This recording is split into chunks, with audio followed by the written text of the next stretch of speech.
My name's Jacob Hill. I'm 19, come from the Bundjalung Nation, and my father's from over west in Perth, the Bibbulmun Nation, the southwest of Perth, southwest of Western Australia. So I grew up in Newtown, Marrickville area, in the inner west for about 10 years. I lived in Marrickville, and I've lived in Newtown since I was 14. Excellent. So now tell us when you started smoking and why it was that you started smoking. Yeah, I started smoking on and off. When I first touched a cigarette, I was 13 with my friend. We were at a park, and he said, "Look, just give it a try." I had a puff, coughed for about 10 minutes. So, and then I just gradually on and off. I'd have a cigarette or two before school, and then I'd go without a cigarette for 6 months, and then I'd pick one up again with the friends and everything like that. So it was just really on and off. And then full time I started smoking when I was around 16, 17. I lived in the Territory for about a year, and then up there I started smoking full time, and it's just, yeah. So what was it about living in the Territory that made you start smoking full time? I guess I wasn't in schooling, and I didn't have a job then. So a lot of things was boredom, and I've found with smoking a lot of the thing with that is boredom. Okay. What about parents or other role models that you may have looked up to? Did they smoke when you were young? Yeah, my mum's a full-time smoker. She's been smoking since she was 14. So I guess having that person there, you know, seeing them smoke all throughout your life, it's obviously been a constant thing. My dad also, he smoked, and a lot of aunties and uncles have smoked and everything like that. Yeah. So now, how many cigarettes per day would you be smoking? Probably be smoking around 15 cigarettes. On a good day, in terms of saving cigarettes, I'd probably go with 10, so half a packet. But other days, it sort of varies. I can smoke 20 cigarettes in a day, but mostly around 15. And at the moment, how much is a packet of cigarettes costing you? My local tobacconist is probably around $19 for a packet of Winfield Blue 20s. Okay. So yeah, it's... And what kind of things throughout the day make you feel like you need to have a cigarette? I guess it's just a ritual. After a coffee or during a coffee, when you're stressed out, after lunch, after dinner, and again, you know, when you're bored at home, you know, when you're not doing anything proactive, you know, you just pick a cigarette up. Yeah. And what kind of things do you find stress you out during each day? Sometimes it's, you know, the people that you interact with. Other times it's just you feel stressed and you feel the need for a cigarette. So. Yeah, it's interesting to hear you say that, because a lot of times people who smoke, they actually confuse feeling stressed for having a nicotine craving. So it's actually your body and your brain mostly is sort of screaming at you to say, "Where's our nicotine? Where's our nicotine?" And then as soon as you have that first puff, that nicotine goes straight to the parts of the brain that's stimulated by that, and then that starts calming down. So it'll be interesting talking with you over the week to see what kind of stressful situations you do come across, and then trying to separate out, okay, are you actually being stressed out by something, or is it your brain craving that nicotine? So hopefully we can come up with some ideas to get you thinking about that during the next week. I guess what I wanted to also discuss was, why do you think you should quit smoking? I've got a long family history on both sides of the family of heart troubles, heart disease. My dad suffered from emphysema. He also suffered heart troubles. My auntie suffers from emphysema.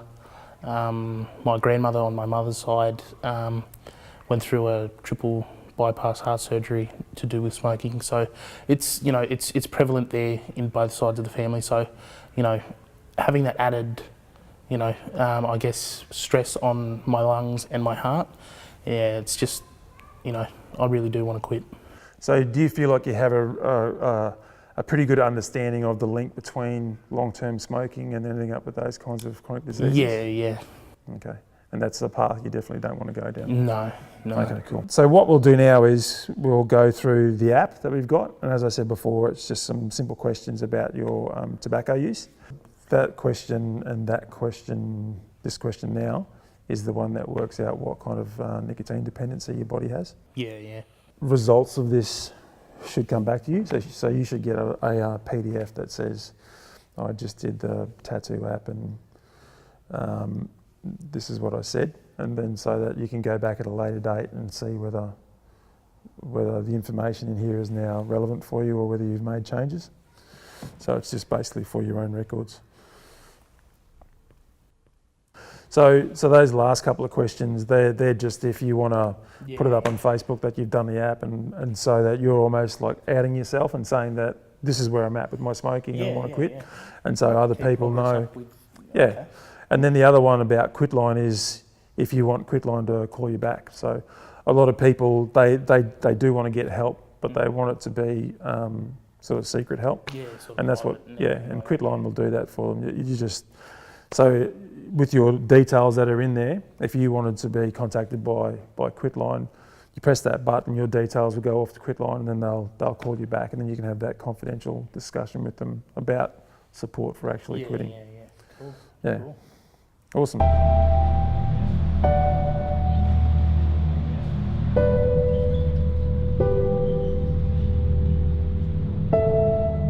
Okay, and is there anything else? Yeah, I'll get a packet of my regular smokes too, please.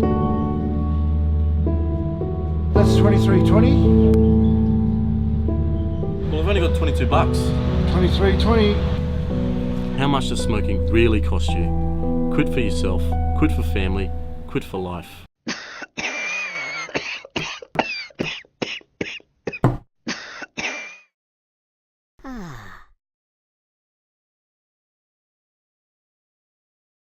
I've recognised the difference between normal stress and nicotine stress. The nicotine stress is really is the one where I feel on edge. Normal stress is I don't feel as on edge as I am. So that's the real big key difference between those two. So the few strategies that I've had is I've actually taken one from you is a drink of water. So a couple of times where I've had the cravings, I've drank a cup of water and they've seemed to gone away. So I haven't really stayed away from cigarettes. I've had 2 from memory, and I was really disappointed in myself that I let myself have 2. The 2 slip-ups is when I was really on edge, and I felt like I needed that. And I gave in to the craving, but apart from that, all of it's been fine.